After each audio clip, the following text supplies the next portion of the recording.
तो सबसे पहला है कि आपको एचएलबी का लोकेशन का विवरण रहेगा, तो आपको विवरण देख लेना है कि जो एचएलबी मुझे अलाउड हुआ क्या वही एचएलबी का पीडीएफ मेरे पास है।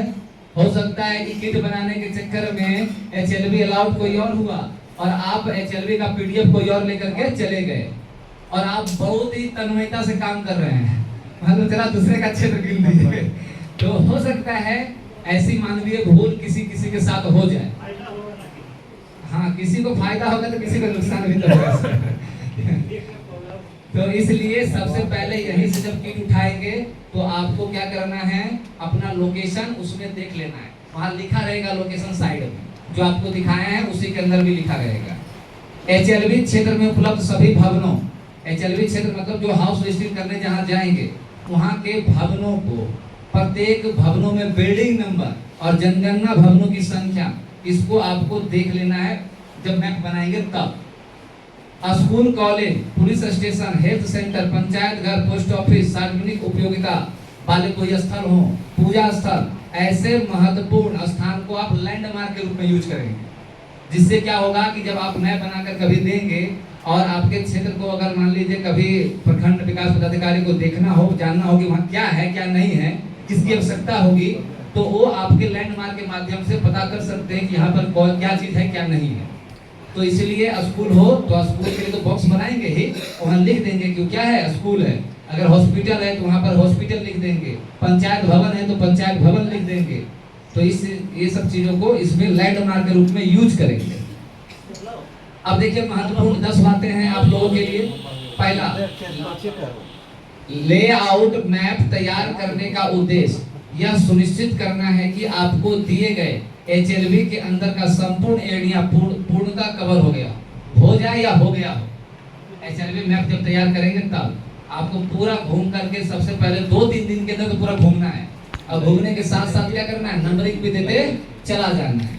और आप एक रफ पेपर पर उसी का मैपिंग, जो अभी मैपिंग सिखाएंगे वो मैपिंग आप एक कागज ले लेंगे एक्स्ट्रा, या आपके पास मैंने कभी कहा ना सर ने कि 2 से ज्यादा रख लेंगे, जिससे कि आप एक बार रफ कर ले बढ़िया से।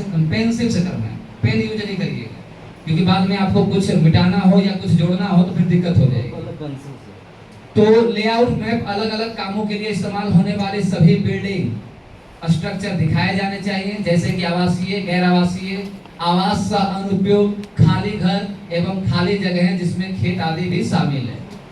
अगर सिस्टमैटिक हाउस नंबरिंग उपलब्ध है तो उसे लेआउट मैप पर दिखाएं। ये नगर निकाय के लिए बोल रहा है कि अगर पहले से कुछ सिस्टमैटिक दिया हुआ है नंबर, कोई कॉलोनी का नंबर दिया हुआ है, तो उसे आप वैसे ही दिखा दें, आपको अलग से नंबर देने की जरूरत नहीं है। अगर कोई सही हाउसिंग नंबर सिस्टम नहीं है तो बिल्डिंग्स को लगातार नंबर दें और उन्हें लेआउट मैप में लिखें। फील्ड की बात कर रहा था कि अगर नहीं दिया हुआ है नंबर तो आप अपने से नंबर दीजिए और उसके बाद वही मैप पर दिखा दीजिए, और कहीं नंबर दिया हुआ है तो आप उसको वही नंबर दिखा दीजिए। वो सरकारी भवन में ज्यादा करके होता है। लेआउट मैप हर एचएलबी के लिए, देखिए आगे आपके लिए 5 नंबर इंपॉर्टेंट, लेआउट मैप हर एचएलबी के लिए 2 प्रतियों में तैयार किया जाएगा। यानी आप जो तैयार करेंगे 2 प्रति में करेंगे, और जब आपसे पर्यवेक्षक मांगेंगे कि हमें दीजिए तो आप उन्हें देंगे, क्योंकि उन्हें भी तैयार करना है। वो तैयार करके फिर आगे जा करके वो जमा करेंगे चार्ज अधिकारी के पास, ये रिकॉर्ड में रहेगा। अलग अलग एचएलबी को बांटने वाली सीमा को साफ तौर पर चिन्हित किया जाना चाहिए। हाँ, जैसे अगर आपको कोई एचएलबी मिला तो आपके बगल वाला एचएलबी का नंबर क्या है वो याद होना चाहिए, जिससे कि आप जब मैप बनाएं तो बगल में बाउंड्री मार दिए कि मेरा ये मैप है, उसके बगल में लिख देंगे एचएलबी 51। अगर 50वां आपको मिला तो एचएलबी ऊपर में 51 लिख देंगे, नीचे अगर कोई है तो एचएलबी 52 लिख देंगे, इधर भी कोई है तो एचएलबी ये लिख देंगे, जिससे मालूम चलेगा कि आपका एचएलबी के आसपास और किसका एचएलबी है। तो ये आपको करना है, आइए आपको पता चल जाएगा, क्योंकि आप जब गणना करेंगे तो बगल वाले भी तो कभी कभी मिल ही जाएंगे, तो आपको पता चल जाएगा, या सुपरवाइजर जो होंगे आपके उसके आसपास बता देंगे। आगे क्या है, कौन सा पढ़ रहा था हमने? 6 नंबर नहीं हो गया ना। हाँ, इसका मुख्य उद्देश्य यह सुनिश्चित करना है कि किसी गांव वार्ड में हाउस लिस्टिंग से कोई भी हिस्सा छूटे नहीं। इसी तरह किसी भी हिस्से या घरों को एक ही समय में एक से ज्यादा एचएलबी में शामिल नहीं किया जाना चाहिए। ये ओवरलैपिंग का डर रहता है कि अगर आप अपने क्षेत्र को नहीं पहचाने तो आवंटित किए गए एचएलबी क्षेत्र में किसी भी विसंगति की सूचना सुपरवाइजर के जरिए अपने चार्ज ऑफिसर को देंगे। जैसे अभी एक सर बोले थे ना कि मेरा नगर निकाय में पड़ गया, इसमें पड़ गया, दो चार्ज अधिकारी को दे दिए। अब उनसे भी सॉल्यूशन नहीं होगा तो तर्क संगत यही है कि आप अपने से समझौता करें और ये निर्णय करें कि किसके क्षेत्र में ये आएगा, और वो कर करके फिर चार्ज अधिकारी को सूचित कर दे कि मैंने इस क्षेत्र को यहाँ डाल दिया है, जिससे कि उनको बाद में मैपिंग करने में आसानी हो। आगे अंतिम एचएलबी लेआउट मैप 2 कॉपी में अपने सुपरवाइजर को वेरिफिकेशन और चार्ज ऑफिसर को सबमिट करने के लिए दें। देखिए दोनों प्रति को आप क्या करेंगे, सुपरवाइजर को वेरिफिकेशन यानी जांच के लिए दे देंगे, और वो फिर यहाँ पर नीचे में सिग्नेचर होता है, आपने देखा होगा, एक सुपरवाइजर का और एक प्रगणक का डेट के साथ, जिस डेट में दे रहे हैं आप उस डेट में वहाँ साइन कर करके उनको थमा देंगे। वो फिर आगे अपना बनाएंगे, उसके बाद जब वो आगे देंगे वो अपना डेट डाल करके वो देंगे। आगे अब देखिए, अब आप नंबरिंग कैसे करेंगे, अब ये समझना। अभी तो आपने आवासीय गैर आवासीय नहीं समझा होगा, कच्चा और पक्का नहीं समझा होगा।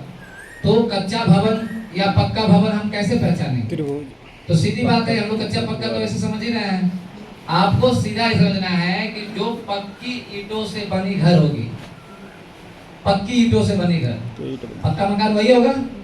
और क्या कंक्रीट, हाँ कंक्रीट वही सीमेंट गिट्टी छड़ से जो है बना हुआ पक्का मकान होगा।